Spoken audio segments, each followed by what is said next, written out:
video on my YouTube channel Learn Chemie. Before I start with Heisenberg's uncertainty principle, I want to make clear some of your concepts. Now, difference between particle and wave. We are continuously talking about particle nature, wave nature, particle nature. Now, let us differentiate between particle and wave. Okay. Particle. It occupies well-defined localized position in space. It is a particle and it is occupying a particular localized position. ये एक जगह को occupy कर रहा है. This board, it's a particle and it is having a localized position, right? But a wave, it is always delocalized. आपको पता है wave ऐसे यहाँ से start हुई और ऐसे spread out हो जाती है. It is not localized. Particle एक ही जगह पे होगा, right? Particle एक ही जगह पे होगा, but wave is always delocalized. So it is localized and it is delocalized, means spread out in space. Okay. Two particles cannot occupy the same position. एक जगह पे एक ही पार्टिकल होगा. ठीक है, बोलते ना एक म्यान में एक ही तलवार रहेगी, दो नहीं रहती हैं. तो एक पोजीशन एक ही पार्टिकल ऑक्युपाई करेगा. But two waves can occupy, it can occupy same position. Two waves can occupy same position means they can interfere. कैसे? ये मेन पोजीशन, ये रही एक वेव, ये लीजिए सेम पोजीशन के ऊपर दूसरी वेव. ओके, और चाहिए ये लीजिए सेम पोजीशन के ऊपर तीसरी वेव. तो टू और मोर वेव्स, मैं तो सिर्फ दो की बात करूंगी कि दो पार्टिकल एक जगह को ऑक्युपाई नहीं कर सकते, तो दो वेव्स कर सकती हैं, right? Sum is equal to number of individual particles. Whenever there are present more than one particle, तो उसका जो sum total होगा that will always be equal to total number of individuals. कैसे? एक पार्टिकल यहां, एक यहां, एक यहां, एक यहां, एक यहां, एक यहां. टोटल कितने हो गए? 1 2 3 4 5 6 particles. But in case of waves, what will happen? Some may be smaller or larger than individual waves. अब ये आपको अलग अलग दिखाई दे रही है, लेकिन जब तीनों मिल जाएंगी तो ये हमें एक वेव नजर आएगी. ठीक है, जैसे ये रही एक वेव, ये रही दूसरी वेव. ये दोनों जब टोटल जुड़ गई आपस में, जब ये जुड़ जाएंगी तो ये देखो ये इसमें ऐड हुई तो किसके बराबर आएगी? ऐसे. This is the meaning of interfere करती हैं, मींस एड अप हो गई. ओके, एक और देखें. ये रही एक वेव और ये रही दूसरी वेव. दूसरी वेव इससे बिल्कुल उलट है.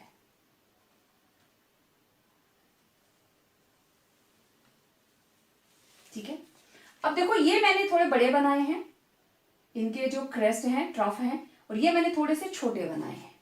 अब यहां तो ऐड किया है, लेकिन इसके सामने कौन आएगा? ये इस जगह पे. तो दोनों का नेट देखेंगे, ऊपर वाला नेगेटिव पॉजिटिव होता है और नीचे वाला नेगेटिव. ठीक है, ये दोनों जब जुड़ेंगे आपस में, मैं इसको थोड़ा सा और बड़ा बना देती हूं ऐसे, सो दैट माइनस करके हमारे पास वैल्यू थोड़ी ज्यादा आए. ठीक है, ये हम थोड़ा छोटा बना रहे हैं. ओके, जब ये दोनों आपस में जुड़े तो इसमें से ये माइनस हो गया, तो नेट इतना सा बचा, नेट इतना सा बचा, नेट इतना सा बचा. ऐसे ये तो दोनों सेम थे ना. देखो दोनों के क्रेस्ट से स्टार्ट हो रही थी. ये वेव क्रेस्ट से स्टार्ट हुई, यहां देखो क्रेस्ट से स्टार्ट हो रही है, और यहां किससे स्टार्ट हो रही है? ट्रफ से. यहां दोनों कहां से स्टार्ट हुई थी? क्रेस्ट से. तो या तो देखो दो से मिलकर एक बन गई, या तो ये प्लस हो गई, या फिर ये क्या हो गई? माइनस हो गई. ठीक है, तो नंबर जो है वो या तो बिगर हो जाएगा या स्मॉल रहेगा उससे. Particles can be counted but you can not count waves. अब देखो ये नेट आपको एक ही वेव नजर आ रही है, हमें क्या पता कितनी वेव्स ऐड हुई हैं. इसके साथ आप एक और भी वेव ऐड कर सकते हो. सेम अगर ऐसी आ जाती है तो ये थोड़ा और ऊंचा हो जाएगा, इसकी हाइट थोड़ी और ऊंची चली जाएगी. 3 वेव्स को भी आप ऐड कर सकते हो, जैसे मैंने यहां पे दिखाया है. तो आप किसी पर्टिकुलर पॉइंट के अंदर वेव्स को कैलकुलेट नहीं कर सकते क्योंकि वो इंटरफेयर कर जाती हैं, या एड अप हो जाती हैं या सब्ट्रैक्ट हो जाती हैं। लेकिन पार्टिकल्स को आप काउंट कर सकते हो चाहे वो कहीं पे भी पड़े हो। तो ये था difference between particle and wave. अब एक और डिफरेंस हम बहुत बार बात करते आ रहे हैं electromagnetic radiations and matter waves के बारे में, राइट? अब इलेक्ट्रोमैग्नेटिक रेडिएशन का सबसे बेस्ट एग्जांपल क्या रहता है? किसी को याद आ रहा हो? That is sunlight, electromagnetic waves. ठीक है, मैं इसको शॉर्ट में EMB लिखती जाऊंगी, EMW लिखती जाऊंगी, ठीक है? And matter waves. चलिए इनके बीच में डिफरेंसेस देखते हैं कि मैटर वेव और इलेक्ट्रोमैग्नेटिक रेडिएशंस के बीच क्या क्या रिलेशनशिप्स हैं। ठीक है, तो सबसे पहली बात, these are associated with electric and magnetic field perpendicular to each other.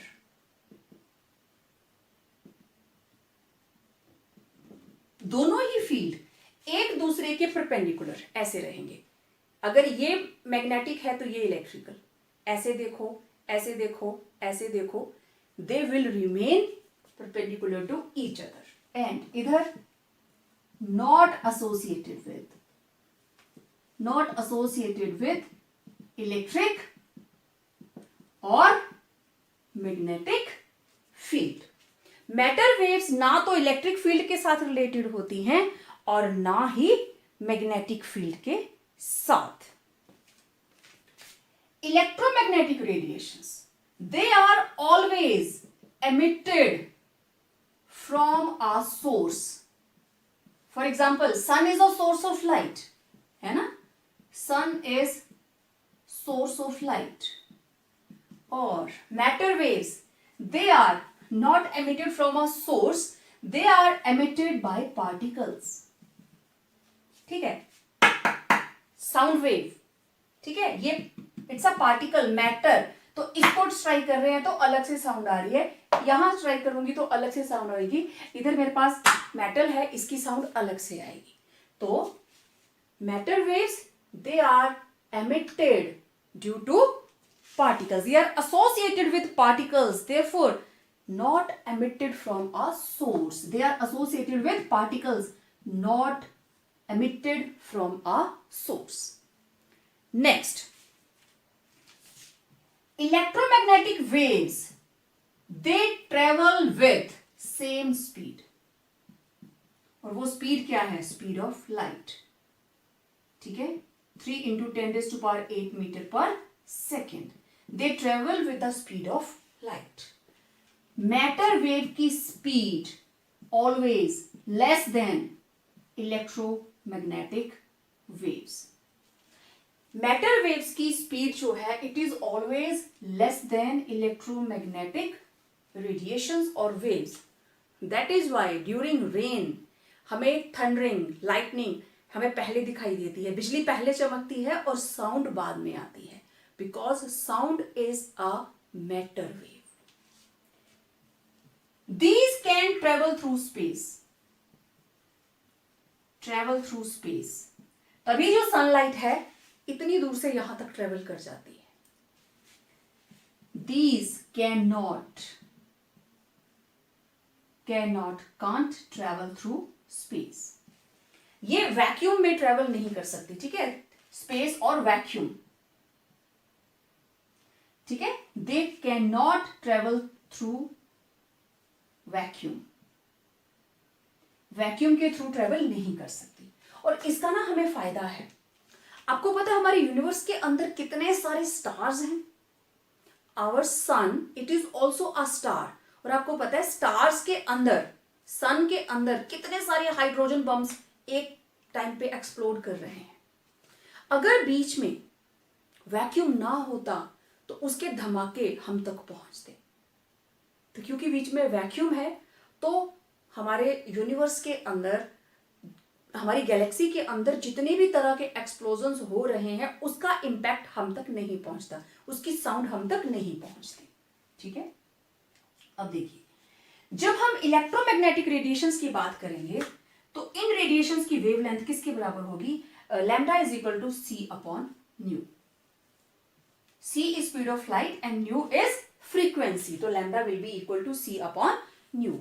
और मैटर वेव्स की किसके बराबर होगी? H is equal, lambda is equal to H upon M V. It was a main point. और यहां पे m है मास और v क्या है? वेलोसिटी। इस तरीके से इलेक्ट्रोमैग्नेटिक वेव्स जो हैं they are too different from matter waves, right. और अब हम बात करेंगे हाइजेनबर्ग्स अनसर्टेनिटी प्रिंसिपल के बारे में। अब आपको इलेक्ट्रोमैग्नेटिक रेडिएशंस और मैटर वेव्स का डिफरेंस पता चल गया है। इसके अंदर जब हम वेवलेंथ निकालते हैं किसी भी इलेक्ट्रोमैग्नेटिक रेडिएशंस की, तो that is c upon, c is speed of light upon frequency, mu is frequency. और दूसरी साइड मैटर वेव्स के लिए हम फॉलो करते हैं, किसके लॉ को फॉलो कर रहे हैं? डी ब्रोगलाइज रिलेशनशिप को, राइट।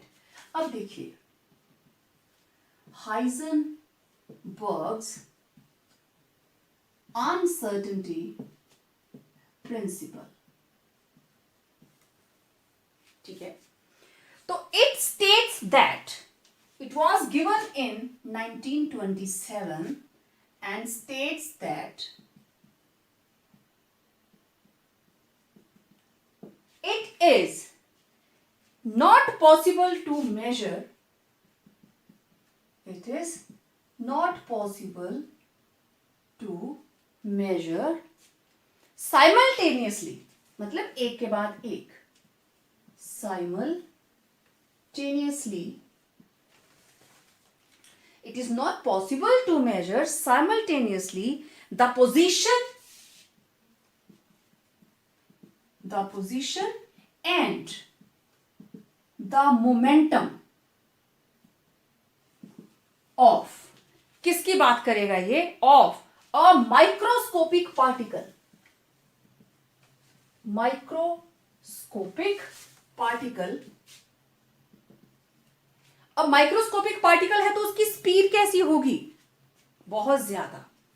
तो not possible to measure simultaneously the position and the momentum of a microscopic particle with absolute accuracy, with absolute accuracy. Accuracy को हम क्या बोलेंगे? और सर्टेनिटी, एक्यूरेसी और सर्टेनिटी। सर्टेन नहीं है, इसीलिए तो हाइजेनबर्ग्स अनसर्टेनिटी प्रिंसिपल है, right. Not possible to measure simultaneously the position and the momentum of a microscopic particle with absolute accuracy. कि जैसे बोहर कहता था ना 100%, ये रहा इसका fixed radius, fixed energy, fixed path. Heisenberg ने टोटली उसको खत्म कर दी उसकी बात, बोला नो, नॉट पॉसिबल कि आप एब्सोल्यूट एक्यूरेसी के साथ उसको पता कर सके, पॉसिबल ही नहीं है। कैसे? मैथमेटिकली, अभी आप देखिए, mathematically delta x into delta p, it is greater than equal to H upon 4 pi. अब देखिए, h Planck's constant, 4 constant, pi constant. आप इस सभी को सॉल्व करेंगे, you will get a constant answer, right. तो या तो ये ग्रेटर देन और equal to, where delta x is uncertainty in position, delta p it is uncertainty in momentum। दोनों का जो प्रोडक्ट है, product of uncertainty in measuring position, uncertainty in measuring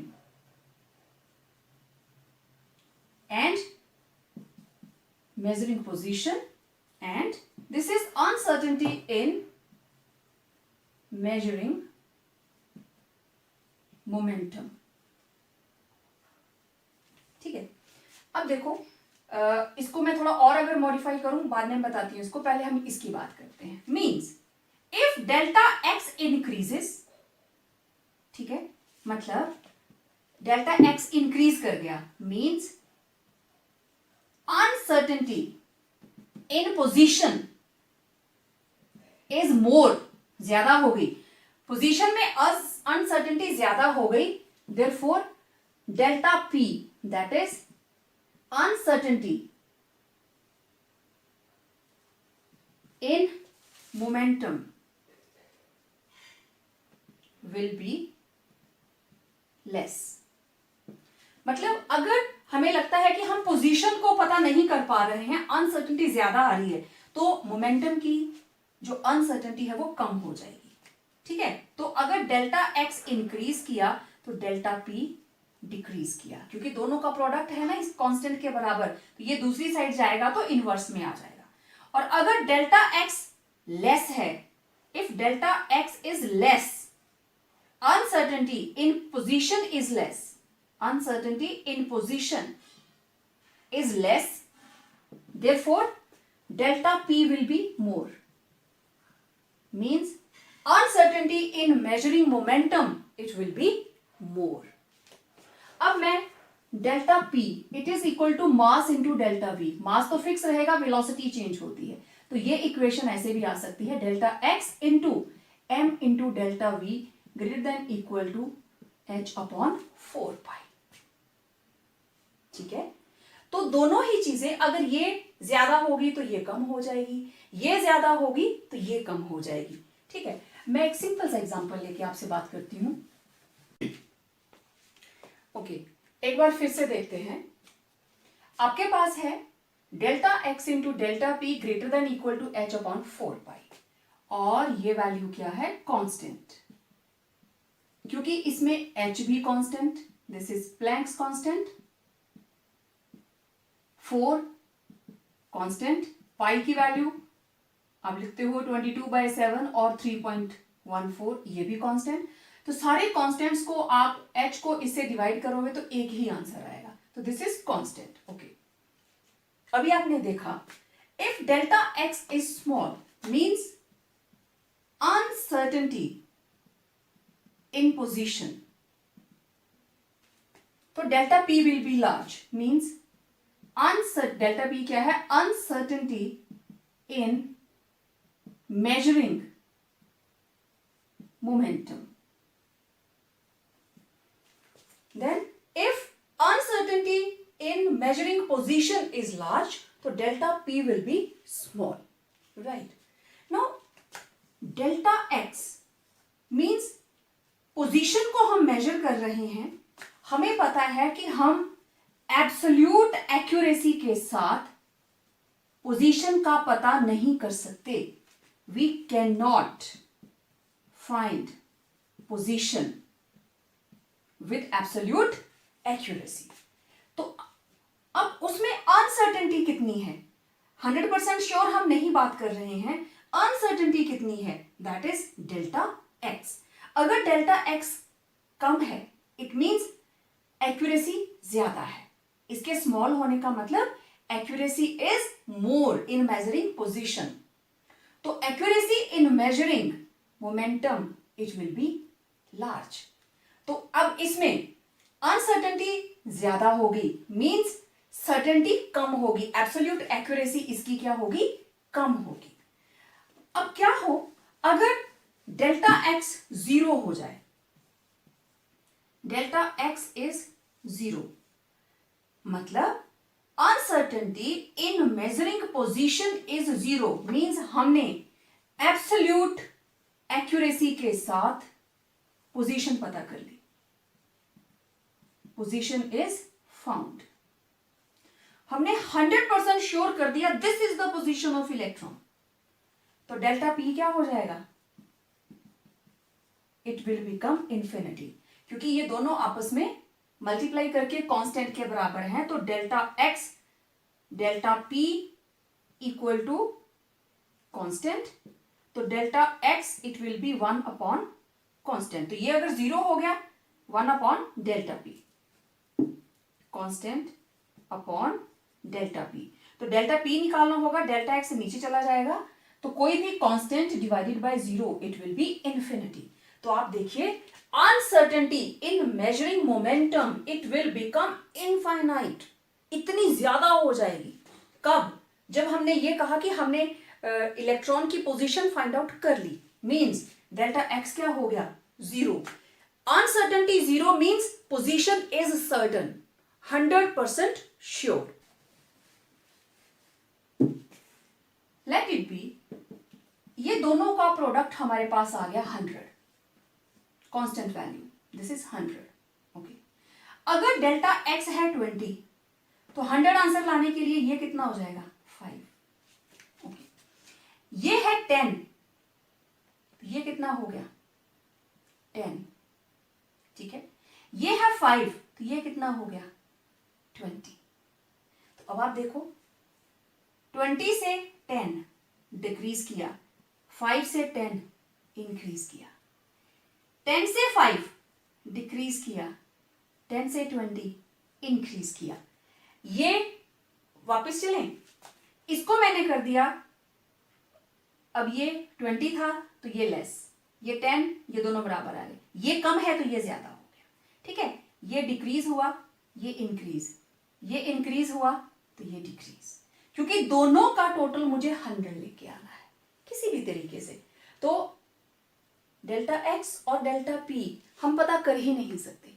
तो बोहर का मॉडल इसी चीज को एक्सप्लेन नहीं कर पा रहा था, हाइजेनबर्ग ने ऐसा कैसे बोल दिया, हाउ इट इज पॉसिबल।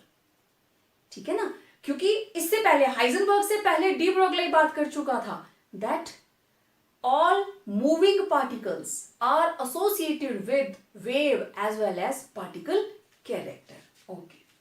अब इसकी हमारी डेली लाइफ में क्या सिग्निफिकेंस है? Again no significance, because it is applicable only to microscopic particles. It is momentum of a microscopic particle with absolute accuracy. Uncertainty रहेगी ही रहेगी. ओके, कैसे? लेट अस सी दैट कि ऐसे किस तरीके से होगा. अब देखिए, जब भी हम किसी चीज को देखते हैं, किसी चीज को देखने के लिए क्या जरूरी है? क्या आप बिल्कुल डार्क उसमें कुछ देख सकते हैं? बिल्कुल अंधेरा हो कुछ दिखाई देता है क्या? नहीं दिखाई देता है. ये कोई ऑब्जेक्ट है, आप कोई भी इंसान है, वो यहां पे, मैं उसकी आंख का डायग्राम बनाने की कोशिश कर रही हूं. ठीक है, तो उसको ये चीज कब दिखाई देगी? इसके ऊपर लाइट गिरी, इसने ये लाइट रिफ्लेक्ट की, रिफ्लेक्टेड लाइट आपकी आंखों तक पहुंचेगी, तब आपको वो ऑब्जेक्ट नजर आएगा. करेक्ट? ओके. अब जैसा बोहर ने कहा था fixed radius, fixed path, Heisenberg ने उसको बिल्कुल गलत दे दिया. No, that is not possible, fix हो ही नहीं सकता. ओके. अब बोहर का सोचकर हमने क्या किया कि ये एक पाथ हमने फिक्स कर लिया कि न्यूक्लियस के around this is the fixed path. ठीक है, न्यूक्लियस के अराउंड ये फिक्स्ड पाथ है, round. This is fixed path around a nucleus. Okay, चलिए मान लिया. और इसके साथ हमने एक माइक्रोस्कोप फिट कर दी. हमने एक माइक्रोस्कोप यहां पे फिट कर दी जो कि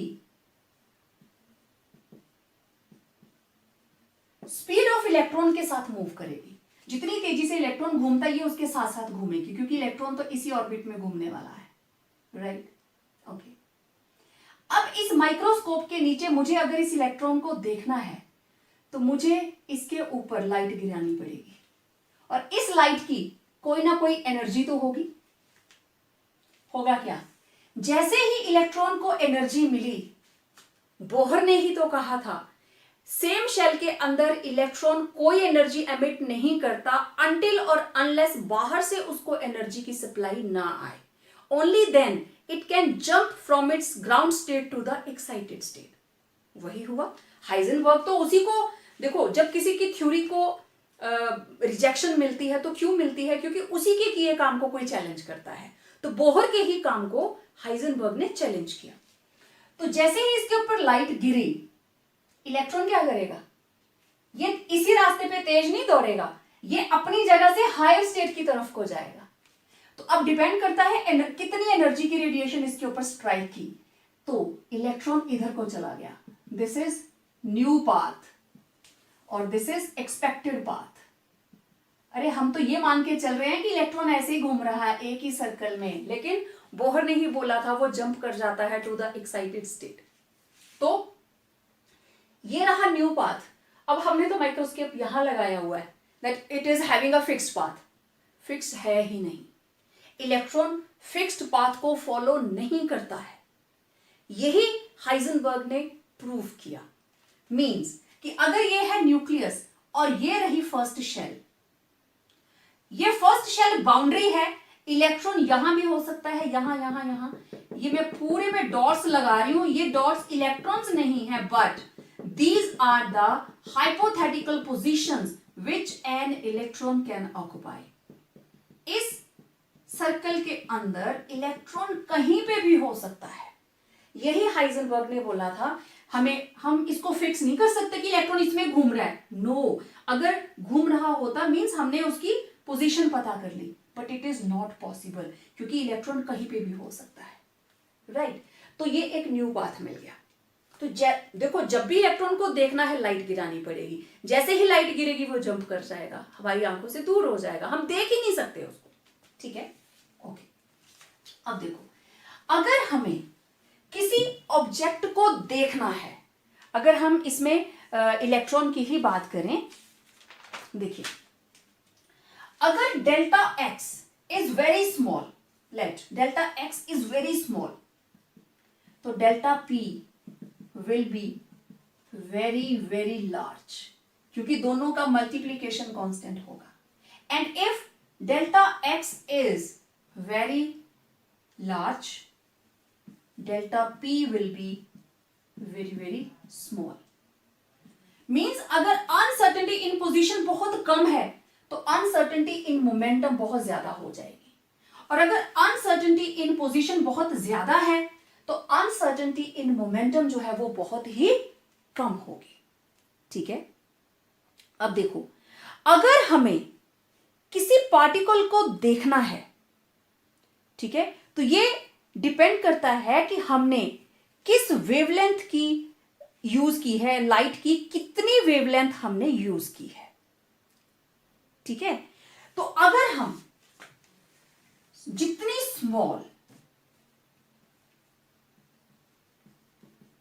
smaller is the wavelength of light used, larger will be possibility कि हम उसको देख पाए, ठीक है, वो ज्यादा हो जाएगा। कि अगर accuracy with which a particle can be located, तो larger will be accuracy to find position of electron. अगर वेवलेंथ क्या है, स्मॉल, ठीक, किसी ऑब्जेक्ट को देखने के लिए, to see a object wavelength should be shorter. जितनी शॉर्टर होगी, जितनी स्मॉल होगी, उतनी ही एक्यूरेसी से हम उस चीज को देख पाएंगे। But wavelength is equal to C upon mu. ठीक, अगर वेवलेंथ स्मॉल है तो फ्रीक्वेंसी क्या होगी, ज्यादा। ठीक है, means smaller is wavelength, larger will B frequency, and E is equal to h nu। Frequency किससे रिलेटेड है, एनर्जी के साथ। अब देखो, जितनी छोटी वेवलेंथ हम यूज कर रहे हैं उसकी फ्रीक्वेंसी उतनी ही ज्यादा। फ्रीक्वेंसी ज्यादा तो एनर्जी ज्यादा, एनर्जी ज्यादा तो इलेक्ट्रॉन की पोजीशन की अनसर्टेनिटी उतनी ही ज्यादा। क्योंकि जितनी एनर्जी ज्यादा वाली वेवलेंथ यहां टकराएगी लाइट की, उतनी ही ज्यादा अनसर्टेनिटी इन पोजीशन आ जाएगी। Okay, right. अब देखें, अब अगर हम मोमेंटम को कंट्रोल करने की बात करते हैं, मींस अब ये तो हम वेवलेंथ की बात कर रहे थे, अब हम दूसरी साइड से चलते हैं। अगर शॉर्टर वेवलेंथ जो है मोर एनर्जी देगी फोटॉन्स को, और फोटॉन्स जो है वो इलेक्ट्रॉन को अपने पाथ से ज्यादा डिस्ट्रैक्ट कर देंगे। ठीक है, अब देखिए, according to de Broglie, lambda is equal to h upon p, means lambda is inversely proportional to momentum. Okay, अगर मोमेंटम ज्यादा है, अगर मोमेंटम ज्यादा है तो वेवलेंथ क्या होगा? अगर p is large, lambda will be smaller, means uncertainty in momentum ज्यादा हो गई तो वेवलेंथ क्या है? कम। अगेन हम यहां पहुंच गए, इसको ज्यादा किया तो डेल्टा एक्स, लैम्डा क्या हो गया? कम हो गया। ठीक है, तो दोनों ही आपस में इंटरलेटेड रहते हैं। अब इसका मतलब यह हुआ कि जितनी भी शॉर्टर वेवलेंथ है, shorter wavelength will increase the momentum, क्योंकि दोनों ही एक दूसरे से इनवर्सली रिलेटेड है। Shorter wavelength will increase the momentum. ठीक है, अब in case momentum is increased, momentum is decreased, यहां बढ़ गया ना। ठीक है, इंक्रीज द मोमेंटम, जितनी shorter wavelength increase the momentum. अगर हम मोमेंटम को डिक्रीज करते, in case momentum is decreased, p कम हुआ तो wavelength inverse related, therefore wavelength will be larger. Wavelength ज्यादा होगी तो क्या हम ऑब्जेक्ट को देख सकते हैं? नो वे, क्योंकि smaller is the wavelength of light used, larger will be accuracy to find the position of electron. हम ऑब्जेक्ट को आसानी से देख सकते हैं। To see an object wavelength should be shorter. तो अब अगर हम मोमेंटम को कंट्रोल करने की कोशिश कर रहे हैं, देखो जब वेवलेंथ स्मॉल थी तो एनर्जी ज्यादा होगी, तो पोजीशन चेंज। ओके, अब ये दोनों ही अकॉर्डिंग टू डी ब्रॉगली। अब देखो हाइजेनबर्ग बोहर के काम को भी चैलेंज कर रहा है और डी ब्रॉगली की हेल्प से अपने लॉ को और स्ट्रॉन्ग कर रहा है। तो अगर momentum it is large, momentum large है तो लैम्डा क्या होगा? Small, means shorter wavelength will increase the momentum. ये जितनी स्मॉल होगी मोमेंटम उतना ही ज्यादा होगा, इनवर्सली रिलेटेड। उल्टा करें, हमने मोमेंटम को कम कर दिया, अगर ये कम होगा तो वेवलेंथ क्या हो गई? ज्यादा। वेवलेंथ ज्यादा होगी तो हम ऑब्जेक्ट को देख नहीं पाएंगे। ठीक, तो अगर हमने मोमेंटम को कर दिया, अनसर्टेनिटी इन मोमेंटम हो गई less, that is delta P. Uncertainty in momentum is small, therefore uncertainty in position will be very large. तो this is Heisenberg's uncertainty principle. हमने इसको पूरी तरह से अप्लाई करके देख लिया। जो उसका कंसेप्ट था, he was absolutely right that आप चाहे मोमेंटम को कंट्रोल करने की कोशिश करें, आप चाहे वेवलेंथ को कंट्रोल करने की कोशिश करें, आप एक फैक्टर को कंट्रोल में लाते हैं तो दूसरा फैक्टर जो है वो आउट ऑफ कंट्रोल हो जाता है। तो फिर उसकी वही डेफिनेशन आई, it is not possible to measure simultaneously, दोनों चीजें इकट्ठी आप नहीं कर सकते, to measure uncertainty in position and uncertainty in momentum with absolute accuracy, क्योंकि एक को कंट्रोल करेंगे तो दूसरा चेंज हो जाएगा। So it was Heisenberg's uncertainty principle, and as usual, significance in daily life, it has no significance, not at all any significance in our daily life, because we come across large objects, macroscopic objects in our daily life, and it is applicable only to microscopic particles. तो इस lecture में इतना ही। बने रहिए हमारे साथ और नए वीडियोस के लिए। अब जो हमारा मॉडर्न कंसेप्ट है एटॉमिक मॉडल का, हम उसके बारे में बात करने वाले हैं। तो आज हम बात करने वाले हैं next step in the development of atomic model, that is, जिसको हम modern atomic model कहते हैं, that is quantum mechanical model of an atom. Previous video तक आपने ये देखा हाइजेनबर्ग्स अनसर्टेनिटी प्रिंसिपल एंड उसके साथ de Broglie's relationship considering dual nature of radiation. ये दोनों ही बोहर मॉडल के साथ अकॉर्डेंस में नहीं थे. They were not in accordance with Bohr's model. तो on the basis of these two new findings, Heisenberg जिसने अनसर्टेनिटी प्रिंसिपल दिया, Werner Heisenberg, and the second its co-worker was Erwin Schrödinger in 1926. Both of them independently developed a certain generalization regarding atomic structure of an atom, and Schrödinger, he proposed atomic model based upon Heisenberg's uncertainty principle. Uncertainty principle तो already था.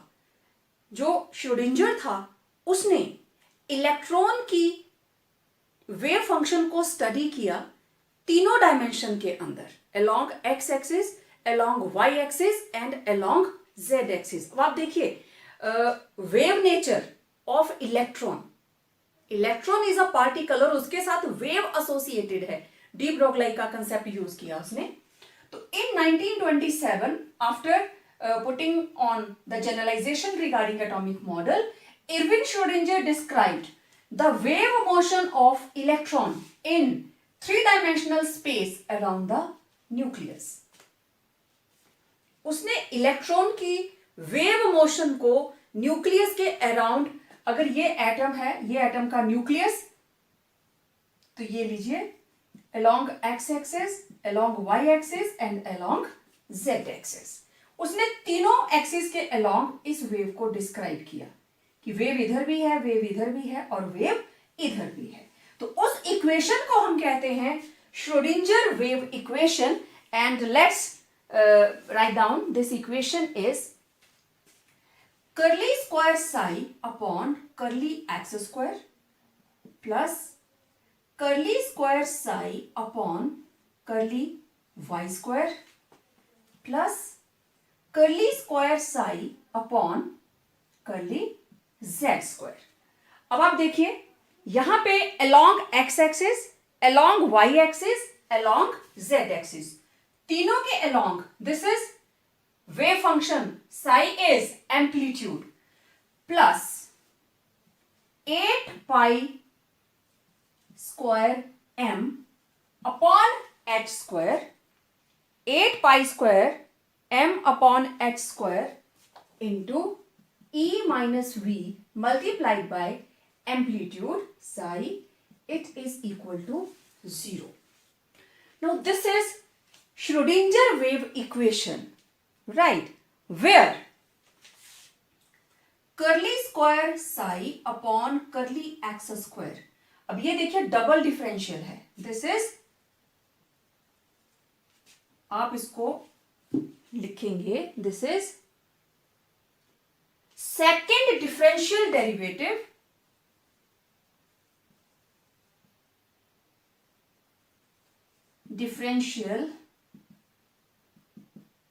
Second differential derivative किसका है ये? साई का.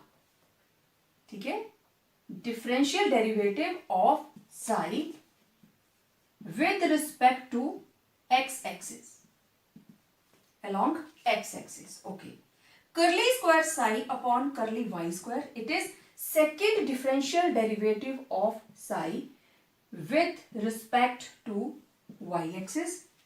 Curly square psi upon curly z square, second differential derivative of psi with respect to z axis. Okay, now m, mass of electron, then h, Planck's constant, इसकी value आप लोगों को पता है. और क्या बचा हमारे पास? Capital E, this is total energy of electron, and V, it is potential energy of electron. And what is psi? This is amplitude of wave. Exam के अंदर आता है what is Schrodinger wave equation. देखिए, this is Schrodinger wave equation. Curly square psi upon curly x square, second differential of psi amplitude. Amplitude आपको पता है wave की height of crest और डेप्थ ऑफ ट्रफ होती है with respect to X axis.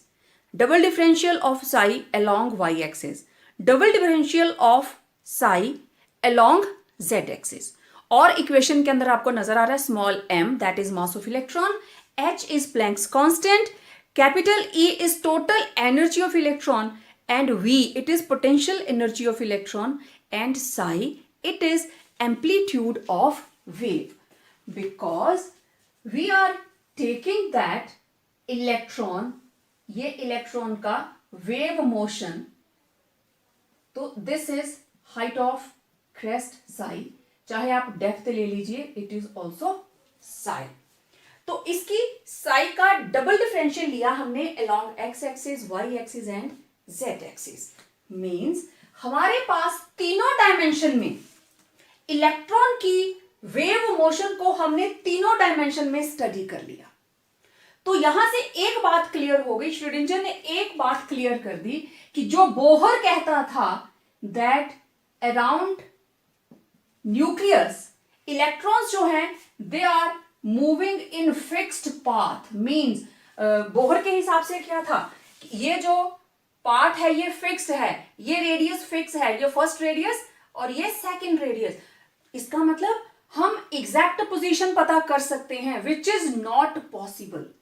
तो इसके हिसाब से जो बोहर के बाद श्रोडिंजर ने उसको डिस्कार्ड कर दिया, इसके हिसाब से क्या है, ये न्यूक्लियस और ये रही फर्स्ट शेल. तो इलेक्ट्रॉन जरूरी नहीं है कि इसी के ऊपर ट्रैक के ऊपर घूम रहा है, उसकी पोजीशन फिक्स नहीं है, ये तीनों डायमेंशन में है. अब प्लेन ऑफ द पेपर है, प्लेन ऑफ द बोर्ड है, तो मुझे ऐसे ही बनाना पड़ेगा, otherwise it's like a sphere, right? It's not a circle. It's according to Schrodinger wave equation, जिसको बोहर मॉडल एटम को फिक्स्ड पाथ बता रहा था. Now there is probability of electron. Electron इस सर्कल के अंदर कहीं पे भी हो सकता है. It's like a sphere with length, breath and height. अब देखिए, श्रोडिंजर वेव इक्वेशन को जब सॉल्व किया, अब जो बोहर के मॉडल की फाइंडिंग्स थी, लेट अस फाइंड आउट कि क्या वो सारी की सारी फाइंडिंग्स इस इक्वेशन को सॉल्व करने पर हमें मिल सकती हैं. Is it in accordance with Heisenberg's uncertainty principle? When Schrodinger wave equation is अभी भी यही है, is solved for hydrogen atom. क्योंकि बोहर का मॉडल किसके ऊपर बेस्ड था, just for hydrogen atom. When it was solved, जो इक्वेशन आपने पहले लिखी, it was solved for hydrogen atom. It gives possible energy states or energy levels that an electron can occupy. Bohr ने तो सीधा कह दिया K shell, L shell, M shell, N shell, लेकिन श्रोडिंजर ने इलेक्ट्रॉन को कंसिडर किया, उसके वेव मोशन को along x axis, y axis and z axis, फिर उसको सॉल्व किया और उसके पास कुछ पर्टिकुलर वैल्यूज आई, किसकी, एनर्जी स्टेट्स की, that N electron can occupy. कोई इलेक्ट्रॉन किस में रिजाइड कर सकता है, किस लेवल में जा सकता है, वो वेव इक्वेशन को सॉल्व करके उसने निकाला और उसको इसने नाम दिया eigen values. He called it eigen values. Then eigen values के साथ corresponding values of wave function psi of the electron associated with these energy values. Eigen values के साथ वेव फंक्शन ऑफ इलेक्ट्रॉन की जो वैल्यूज आएंगी, that is called eigen functions. That is eigen functions. तो आप लोगों का क्वेश्चन है what are eigenvalues and eigenfunctions। तो ये आपके लिए क्वेश्चन, इसका आंसर आप लोगों ने अलग से लिखना है। ये तो सॉल्यूशंस हैं श्रोडिंगर वेव इक्वेशन के। ओके, आइजन वैल्यूज भी होगी कि शेल कौन सी होगी, कौन सा इलेक्ट्रॉन किस शेल में जाएगा, वो एक पर्टिकुलर सॉल्यूशन के बाद। Then the wave functions and the corresponding energy states, these are characterized by a set of 3 quantum numbers because it is quantum mechanical model of an atom। तो इनकी कौन सी एनर्जी शेल होगी, electron कहां पे रहेगा, क्या उसकी ओरिएंटेशन होगी, वो खुद से एक ही सोल्यूशन से पता नहीं चलेगा। 3 सेट हैं, 3 नंबर हैं जो उसको डिफाइन करेंगे और उनको हम बोल देते हैं क्वांटम नंबर्स। पहला है principal quantum number, Q number means quantum number, और उसको डिनोट करते हैं स्मॉल n के साथ। Then azimuthal quantum number we denote it at with small l and magnetic quantum number m। Actually there are 4 quantum numbers, इनको हम अलग से, हमारा नेक्स्ट जो टॉपिक रहेगा that will be purely based on quantum numbers, उसको बाद में करेंगे। यहां पे सिर्फ जो उसके सॉल्यूशंस थे, क्योंकि आप कहेंगे कि क्वांटम नंबर कहां से आए, अब आगे आप जो भी चीजें पढ़ेंगे they are based upon Schrodinger wave equation, quantum mechanical model of atom, जो हम मॉडर्न सिनेरियो में पढ़ रहे हैं।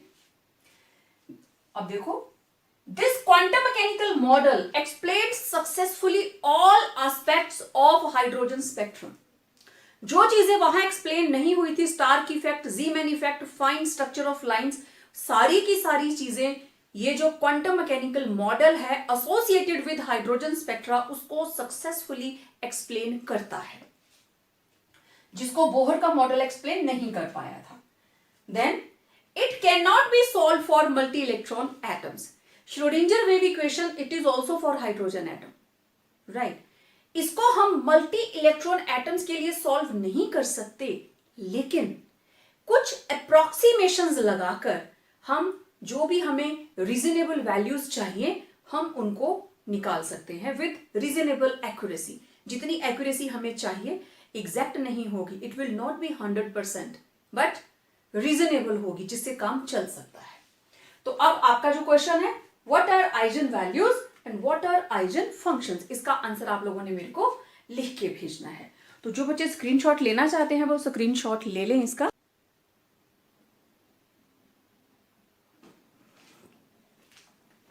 Now next is physical significance of wave function psi। और ये क्वेश्चन पेपर में कैसे आता है, what is the difference between psi and psi square, दोनों में फर्क क्या है। अब देखिए, ये है वेव, ये ओरिजिन वेव का, ये अपर क्रेस्ट लोअर ट्रफ, आपको पता है ऑलरेडी, हम इस चीज को काफी डिटेल में एक्सप्लेन कर चुके हैं। हाइट ऑफ क्रेस्ट और depth of trough it is called amplitude. तो to simple, psi is simply amplitude of wave, amplitude of wave, क्योंकि हम इलेक्ट्रॉन का भी वेव कैरेक्टर ही स्टडी करके आए हैं श्रोडिंगर वेव इक्वेशन के अंदर। अब अगर मैं इसको डबल कर दूं, स्क्वायर कर दूं, तो देखिए ये चीज क्या बन जाएगी। अगर मैं इसको स्क्वायर कर देती हूं तो ये वाला पोर्शन हाइट पे चला गया, ये नेगेटिव था ना, डबल हुआ पॉजिटिव, ये यहीं पे खत्म हो गया। ये जितना नीचे था डबल किया उतना ऊपर आया, तो ये चीज खत्म हो गई। दूसरे वाला नेक्स्ट, ये डबल हाइट, ये फिर खत्म, ये डबल हाइट। तो आप देखिए, ये लोअर का मतलब नेगेटिव, नेगेटिव, पॉजिटिव, पॉजिटिव। तो अब ये बन गया साई स्क्वायर। साई स्क्वायर का मतलब सारे का सारा पोर्शन क्या हो गया, पॉजिटिव। अब नेगेटिव मतलब इलेक्ट्रॉन की पाए जाने की प्रोबेबिलिटी नहीं है, तो डबल का मतलब Sai square is probability of finding an electron around the three-dimensional space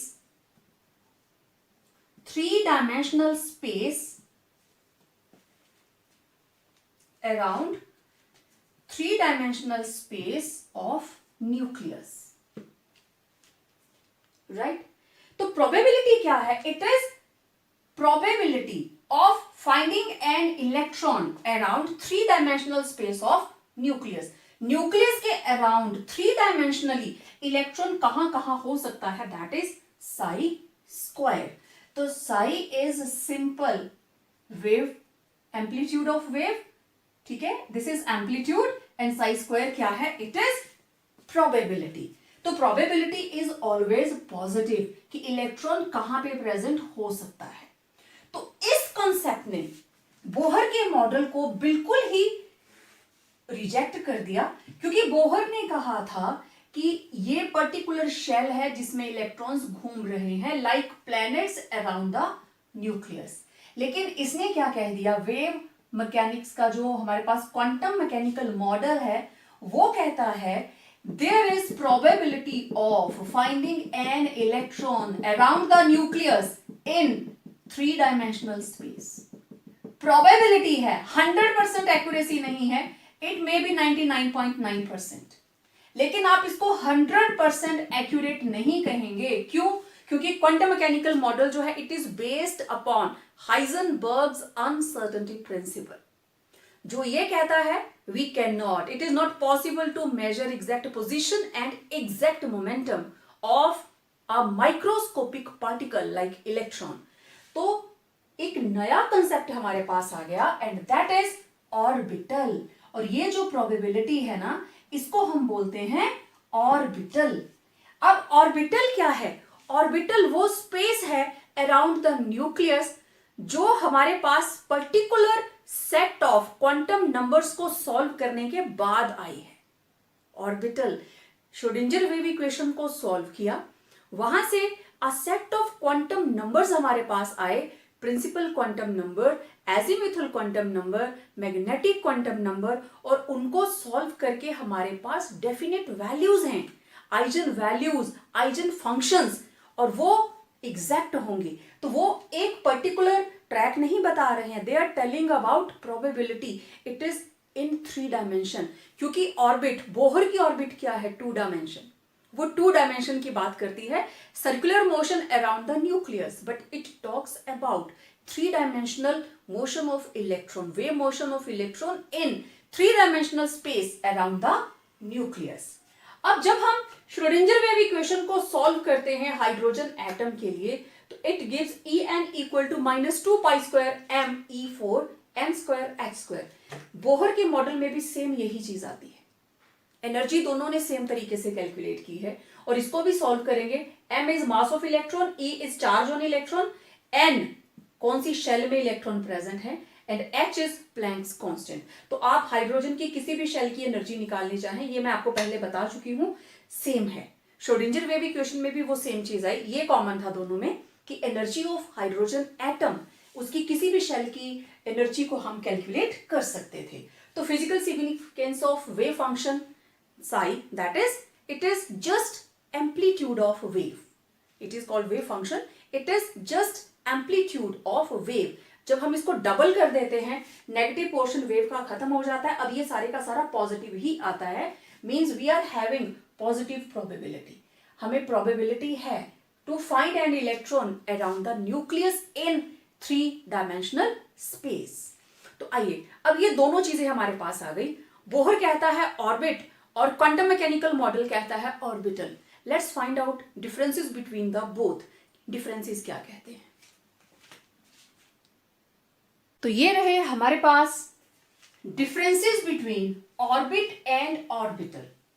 तो सबसे पहले डायग्राम को देख के आपको आइडिया लग रहा है, सेंटर में न्यूक्लियस, सेंटर में न्यूक्लियस, बाउंड्री ऑर्बिट की भी है और ऑर्बिटल की भी है, और ऑर्बिट के अंदर इलेक्ट्रॉन सर्कुलर मोशन में मूव कर रहा है, जबकि ये जितनी भी डॉट्स लगाई हैं ये एक ही इलेक्ट्रॉन की प्रोबेबल पोजीशन हो सकती है. इलेक्ट्रॉन इन डॉट्स में से कहीं भी हो सकता है. न्यूक्लियस से लेकर इस बाउंड्री तक इलेक्ट्रॉन कहीं पे भी हो सकता है, उसकी प्रोबेबिलिटी है। 10th में आप फुल ऑन प्रोबेबिलिटी का चैप्टर पढ़ के आते हो। सो ऑर्बिट, ऑर्बिटल, देखिए जब भी आप कोई भी डिफरेंसेस लिखें, first difference should always, it should be definition of the concept. जो आप डिफरेंशिएट कर रहे हो, it must have its definition first of all. So first is its definition. Now what is orbit? It is a well-defined circular path, well-defined circular path around the nucleus in which an electron revolves. वो circular path जिसमें electron revolve करता है। और orbital क्या है? It represents the region in space around the nucleus in which probability of finding an electron is maximum, and that maximum means 90 to 95%. It is never 100%. 100% हो गया तो वो बोहर का मॉडल हो गया। Second, it represents movement of electron around the nucleus in 2 dimension. Circular है ना, तो 2D में हम बात करेंगे, 2 dimension। लेकिन ये क्या है? It represents 3-dimensional motion of electron around the nucleus. ये 2D में रहता है और ये 3 डायमेंशन रिप्रेजेंट करता है। ऑर्बिट के अंदर, क्योंकि ये बोहर का कंसेप्ट है, हम एग्जैक्टली इसका रेडियस निकाल सकते हैं, एनर्जी निकाल सकते हैं। Means in an orbit the position as well as the momentum, position as well as the momentum of an electron can be known with certainty. हम एक्यूरेसी के साथ इसकी पोजीशन और मोमेंटम निकाल सकते हैं। किसमें? बोहर मॉडल में, ऑर्बिट के अंदर। But orbital, this concept is purely based upon Heisenberg's uncertainty principle. So in an orbital, the position and momentum of the electron cannot be known with certainty. There will always be uncertainty in position and momentum. Then all orbits are circular. सारी की सारी orbit circular होती हैं, आपको पता है। First orbit, second orbit, third orbit, all are circular. Orbitals के अंदर अलग अलग शेप्स हैं। ऑर्बिटल्स हैव डिफरेंट शेप्स, उसके बारे में हम आगे अलग से बात करेंगे। तो इसमें जो एस ऑर्बिटल है वो ऐसी होगी, बिल्कुल स्फेरिकल। जो पी ऑर्बिटल है, मैं थोड़ा सा बना के दिखा देती हूँ। ये एस ऑर्बिटल है और पी ऑर्बिटल क्योंकि डायरेक्शंस है तो वो ऐसे रहती है, डम्बल शेप। आपने डम्बल्स देखे होते हैं, it is having dumbbell shape. Then orbits do not have directional character, क्योंकि सर्कुलर है तो डायरेक्शन नहीं आएगी। लेकिन उसमें देखिए मैंने 3 डायमेंशंस बनाई हैं, along x axis, y axis and z axis. Orbitals have all, सिर्फ इसके अंदर नहीं होगी, स्फेरिकल है ना, except s orbitals, all other orbitals have directional character.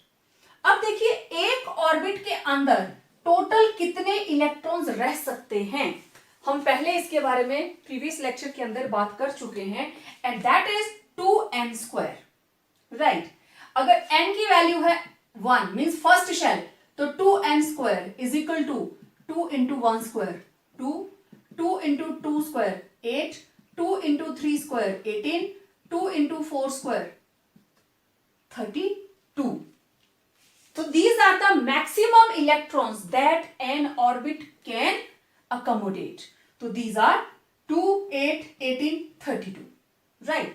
लेकिन ऑर्बिटल, एक ऑर्बिटल के अंदर, ये एक ऑर्बिटल है, इसमें सिर्फ 2 ही इलेक्ट्रॉन आ सकते हैं, राइट। ऑर्बिटल को हम ऐसे शो करेंगे, N orbital can not accommodate more than 2 electrons.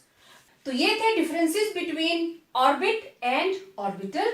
आपने अच्छे से देख लिया होगा। ऑर्बिट 2 डायमेंशन की बात करता है, ऑर्बिटल 3 डायमेंशन की बात करता है। ऑर्बिट के अंदर maximum electron according to Bohr 2n square, और एक ऑर्बिटल 2 इलेक्ट्रॉन से ज्यादा इलेक्ट्रॉन्स को सपोर्ट नहीं कर सकती। और मैंने अभी थोड़ी देर पहले ही आपको बताया था कि ऑर्बिटल की अंदर कौन सा इलेक्ट्रॉन किस ऑर्बिटल में जाएगा, वो ऑर्बिटल किस शेल के अंदर रहेगी, it is defined by the solutions of Schrodinger wave equation.